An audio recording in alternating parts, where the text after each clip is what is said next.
What happens when two black teens are told to give up their first-class seats just to make someone else comfortable? They say no. And when their father boards the plane, the whole airline learns why those boys never moved. The flight from Atlanta to Chicago was supposed to be easy. Aaron and Isaiah Ellis, 14-year-old twins with matching navy blue hoodies and calm, alert eyes, stood quietly at gate B12, boarding passes in hand. Their mother had double-checked everything: IDs, snacks, chargers, noise-canceling headphones. And their father, Marcus Ellis, had booked their first-class seats himself, not as a reward, not for luxury, but for a reason he repeated often. Wherever you sit, make sure you earned it. And once you have, don't move just because someone thinks you shouldn't be there. That morning, Marcus had hugged both boys at the curb with his usual firm grip and said only 2 words: be present. And they were. Aaron checked the gate screen. Isaiah zipped up his hoodie. The plane began boarding, group by group. The boys waited for the Group 1 call, then walked forward, not cocky, not timid, just prepared. Their seats were 2A and 2B. They handed over their passes. The gate agent, a middle-aged woman with a tight smile, scanned them and paused. "You boys sure this is the right line?" she asked, tone neutral but edges showing. Isaiah looked up. "Yes, ma'am. Group 1. She scanned again. Her smile tightened. "Okay then." No apology. No warmth. Just tension, barely masked by courtesy. The boys said nothing and kept walking. They had seen this before, not always in airports, but in stores, at school events, even in their own neighborhood. The second-guessing, the questioning. Aaron had once called it being politely doubted. But today felt different, because they had earned these seats, because they had been taught never to shrink for someone else's comfort, and because, somewhere in the sky, their father would expect nothing less. The boys stepped onto the plane, one behind the other, their carry-ons rolling quietly along the aisle. The cabin smelled of fresh leather and recirculated air. First class wasn't large, just 3 short rows, but it was quiet, crisp. Aaron found 2A and slid into the window seat. Isaiah placed his bag overhead and settled into 2B beside him. The boys buckled in and began sorting their things, earbuds out, phones on airplane mode. They spoke in low voices, calm and steady, like their father. Then came a shadow, the flight attendant, mid-40s, platinum blonde, immaculate uniform. Her name tag read Karen S. Her eyes were already scanning the boys as she approached, tray of drinks untouched in her hands. "You two all right here?" she asked, voice sweet but just a bit sharp. "Yes, ma'am," Isaiah replied. She tilted her head. "These seats are usually reserved for our premium members. Just want to make sure there wasn't a mix-up." Aaron looked up from his seat. "We're in 2A and 2B. That's what's on our tickets." Karen smiled, but it didn't reach her eyes. "I see. Well, I just want to double-check. Sometimes seats get reassigned at the last minute, especially when there's high demand." The boys glanced at each other. Isaiah reached into his hoodie pocket, pulled out the folded paper boarding pass, and held it out. Karen hesitated, took it, scanned, looked. "Oh, yes, I see now," she said, lightly tapping the paper against her palm. "Still, if one of you wouldn't mind moving to Economy Plus, we'd be happy to offer a complimentary meal and voucher." Aaron frowned. "Why?" "Well," she said, shifting her weight, "we have an older gentleman boarding soon, and he prefers to sit closer to the front. He's one of our executive-level travelers." The boys were silent. Then Aaron spoke, voice low.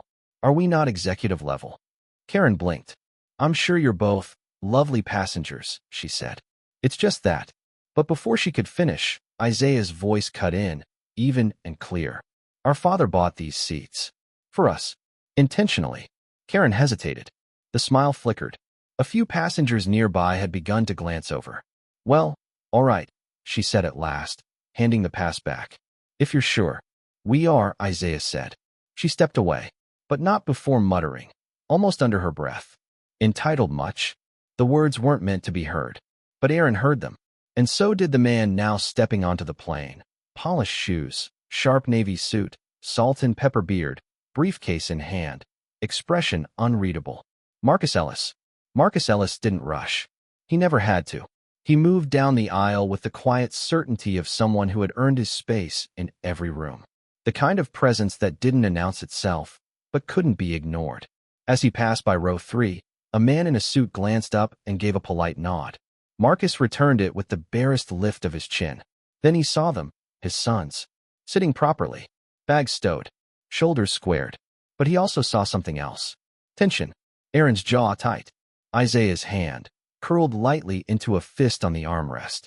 And standing just 2 rows behind them, trying to look busy but very much watching, the flight attendant. Marcus paused. He didn't speak yet, just watched, measured the air, then stepped forward. He placed a hand on the headrest between his sons. Everything good? They both looked up. Isaiah answered first. We're fine, Dad. Karen blinked. Sir, may I ask, are you with them?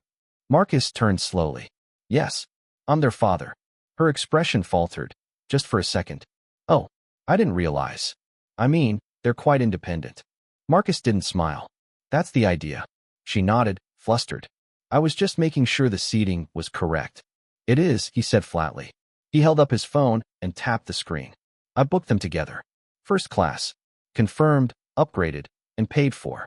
Karen clasped her hands in front of her. Yes, sir. It's just that one of our long-term platinum members requested to be moved up front. He's an older gentleman.